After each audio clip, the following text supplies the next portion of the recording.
Hi guys and welcome back to another DrAce video, and today we're going to be playing MotoGP 22. It's time for the second round of our MotoE career mode. It's time for Jerez again. It's time for the Spanish GP. So here we go then guys, sorting our qualifying woes out. We start from pole position and away we go. The bikes scream into life with teammate Eric Granado getting a better start than we did. I don't know why, but their starts on the MotoE bikes are so difficult since you don't have true control compared to what you do with the MotoGP bikes and the rest of them. But Tyre, one of the championship favourites, has already gone down to start this one off as they're going to dive up the inside. Up on through, not quite. Granado holds firm. Good. Oh, he made a mistake there by touching the apex.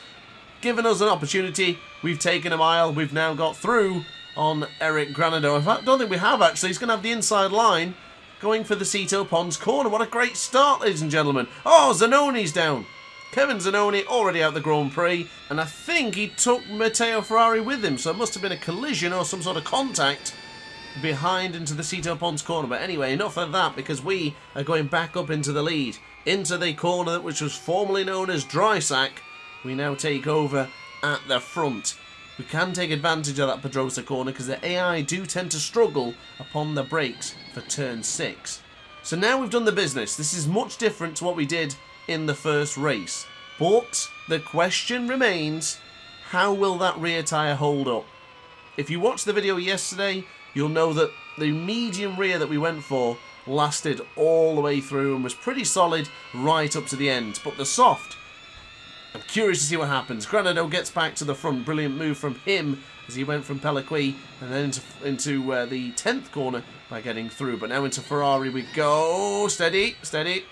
I don't want to be getting caught too much on the deadly rumble strips here in MotoGP 22. So teammate Granado pushing us all the time. There's a lot of rivalry going on. We've seen a lot of contact and collisions with Mikel Pons in the first race, and it's going to happen again here with Eric Granado, it does seem. So the two, oh, what a move! Brilliantly done from Eric Granado. Stuffs it up on the inside like a Christmas dinner. Beautifully done, but we're going to fight back going into Michelin. Going to push him wide now. Oh, that animation again, where the bike just goes sideways because the AI wants to get through. AI takes priority, you know. So they do push you wide, but the three podium contributors from the first race are right there, 3rd, 4th and 5th. So keep an eye out for Egerter, Garso and Akubu. He's there in 5th place.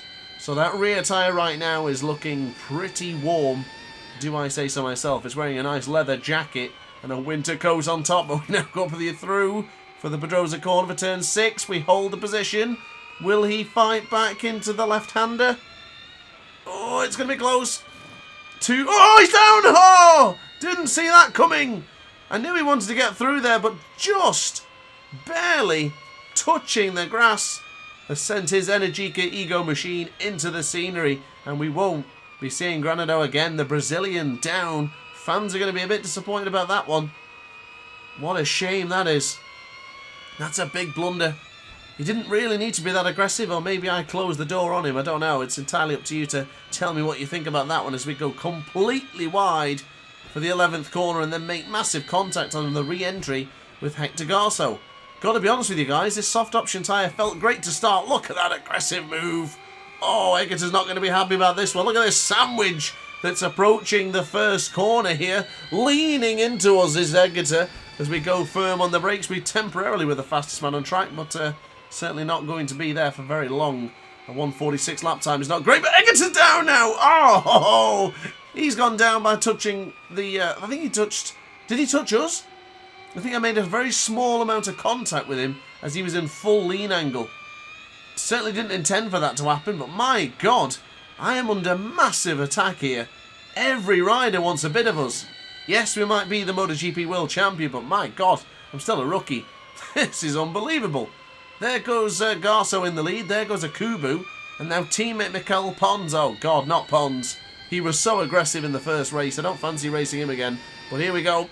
On the brakes. Right Alpine Stars boot out, kissing the tarmac as we reclaim the position once again. What a hard-fought race this has been. The soft option rear tyre worked wonders in qualifying, netting us a pole position.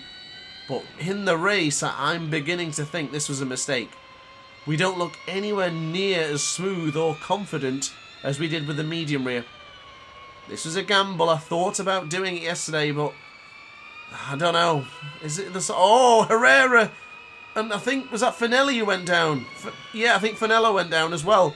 2 riders on the right-hand side here. 3 riders all trying to go into the Crivier corner at once. Oh, a Kubu! Massive save for the Avant IO team. Never mind, I spoke too early. He's gone down. So, a save and then into a crash. So, bad stuff from him as the Jorge Lorenzo corner beckoned an overtake from Hector Garzo. He's into the lead. Across the line we will go. And we will now try and outbreak the Spaniard as we go into the right-hand side for turn 1. And there he is back again up on the inside for turn 1. Bradley Smith is now in contention for a podium, possibly even a victory if he gets in close enough. Oh, a bit of contact going into the Michelin corner. What a race, ladies and gentlemen. I knew these MotoE races would be good, but my goodness, even better now. This is fantastic. And I think I finally had an opportunity to say big thank you to Sergio23 for making the helmet, and of course that iconic 47 that he made for me a long time ago is certainly appreciated. So a big thank you to Sergio23 for making quite possibly one of the best helmets he's ever made for me in MotoGP. So, back to it then. Don't forget to subscribe if you're enjoying this one, because I'm sure all of the races this season are going to be just this intense, so I wouldn't want you to miss it. So now, to the left-hand side, waiting for a chance to catch my breath here, really. It's been a crazy, crazy race so far. 0.4 of a second, hovering. Gap is oscillating somewhat, but I feel significantly slow on the acceleration outer corners. The medium rear was a lot better for that. Bradley Smith is going to eloquently dive on the inside for Peliquet. I'm getting shoved from Torres. Mikel Pons is in there as well. I should have known, as he's going to have an attack on Jordi Torres now. The assault is happening. Oh, Pons! No, that's the worst spot to crash! Oh, God! Oh, I thought that was it. We just somehow bumper carred our way through that one. I can't believe what's happening in this Grand Prix. The rear tyre has not cooled down once. This has been a mistake. The cloudy temperature, it just made sense to use a soft option. Why has it not worked? How is it not possible? Cue the American Psycho meme. It just isn't going to work. Can't believe it. But we will try. We will continue to push to the very end. 4th place is where we finished in the last one, as Eric Granado has just set the fast lap of the race here. At 1:45.468 goes the Brazilian, when I don't even know where he is. He crashed ages ago. And now Ferrari's going through. This is bad. The soft option tyre gamble has not paid off. Ladies and gentlemen, don't gamble. You'll get yourself into debt and you'll start making mistakes into turn 6, apparently. This is not good. We're struggling to hold on to the top 5 now. Hector Garzo is going to win this one if he stays... Well, if he stays where he is and he keeps his powder dry, can't see why not. Bradley Smith looking strong in 2nd place as well. But Jordi Torres, he looks like he wants to get on through. And I wonder if he gets through on Smith, if he could have a chance of getting at Garzo. We've made another mistake. This time it's Nicolo Canepa who's made his way through. So Canepa, Ferrari, Torres, Smith and Garzo have all made their way through. And don't forget, Pons made his way through as well, but unfortunately for him, did crash out. I think Kubu just crashed after losing the position to us earlier into Peliquet and onwards. Oh, that's an aggressive move. That I'm just trying to get the bike stopped. Apologies, Canepa. Wasn't intentionally an aggressive move. I just thought I could sneak through on the inside. Now, Domi Egerter crashed in turn 1 about, what, 2 or 3 laps ago? And he is now in 8th place. This does not bode well for us. Look at the tyre difference as well. The medium rear looks great. Excuse me, the medium front, should I say. The soft rear is just permanently orange. It hasn't gone green at any point since the start of this race. This has been a big mistake. It's so difficult to bring the power on when it's slipping and sliding like that. It's just not going to happen. Full-on defensive mechanisms now, ladies and gentlemen. These are all crucial championship points. There's only 8 rounds here in the MotoE Cup. So So we've got to make sure that we try and take maximum amount of points, whatever it may be. If we can only take 5th, then we take 5th. If we only take 6th, then we take 6th. We've got to take the maximum that is offered of us. So Hector Garso still leading this one. Bradley Smith still in second, but he's got a very eager Torres. And speaking of eager, can Nicolo Canna be any more eager? He certainly can. Is he up on the inside? Oh, defending nicely into the Angel Neto corner, but I've got to keep an eye out now for Canepa. This is where he squoze past early again. Once again. Why are they so aggressive into Pelequi? They're just so aggressive into the 10th corner. Now we're on the back foot to try and defend. This is going to be a track limit warning here if I'm not careful. Oh, there it is. It's still arrived. So I'm going to try and fight back against Canepa around the outside. Surely that's not going to work. It kind of has. If we just lean on him. Use the power. Oh, caught in the rumble strip. We're still on it. We're still fighting. We have a chance. We do set the personal best for ourselves. It's a 46.301, but it's nothing impressive. Much slower than what we were doing in the yesterday's Grand Prix. Well, here on the penultimate lap, we're just defending with all of our might. The last person I want... Oh, he's through again. Brilliantly done there from Canepa. He is significantly quicker than us right now. Cassidy, who had a nightmare in the... was it the early stage of this one or yesterday's Grand Prix? He's there in 7th. Domi Egatu crashed into turn 1. He's there in 8th. He's now just 1 second behind us. Maria Herrera went down. She's now in 9th.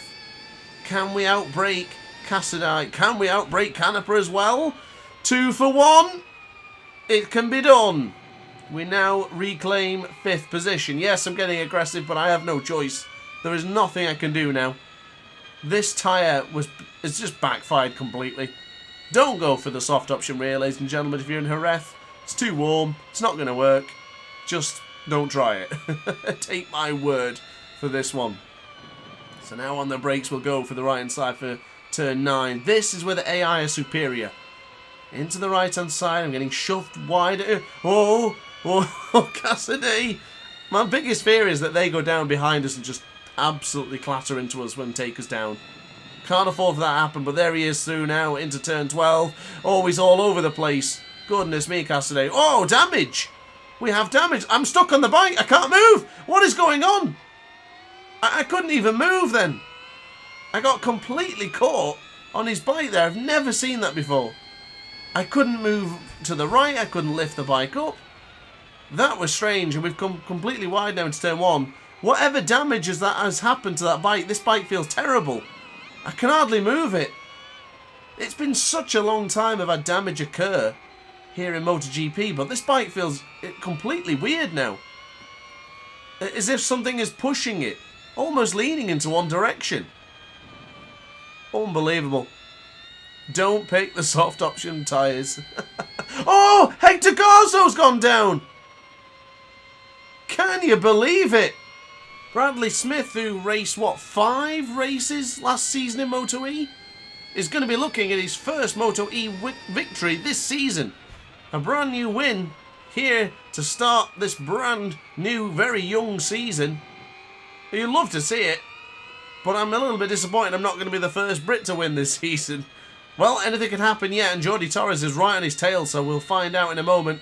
But Bradley Smith is looking pretty solid at this stage of the race. Final lap here, ladies and gentlemen. May I remind you, Hector Garso, has completely blown it. But I tell you what is going to blow. My rear tyre. Look at the state of it. Absolutely scalding hot right now. I guarantee you will not see me use the soft option rear anytime in the future. The Energico Ego Corsa machine has just ripped and shredded its way through that rear tyre. Across the line they are approaching now. Who's it going to be? I think it's going to be Smith. We come out of the Jorge Lorenzo corner. Battered and bruised. Damaged bike intact. Bradley Smith wins. Torres in second with Matteo Ferrari in third. But we finish in a very lonely 7th spot.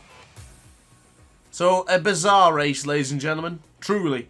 Smith wins. Torres second and Matteo Ferrari third. But we in 7th really didn't put up a good race there. We were under massive pressure.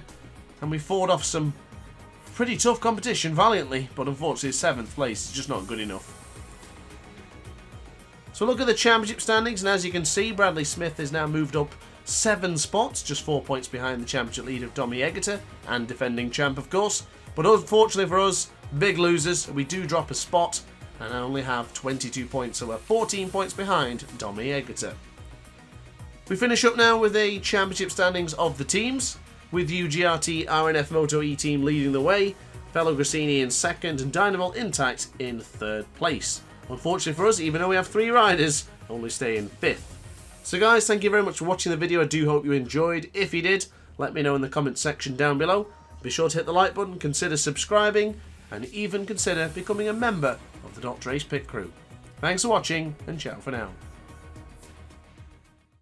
Oh hi! Didn't quite see you there. Good to see you're still here. If this video didn't quite set your appetite, then why not watch some more DrAce content by clicking the video shown on screen now. Furthermore, if you would like to follow me on social media, you can do so now with the links down in the description.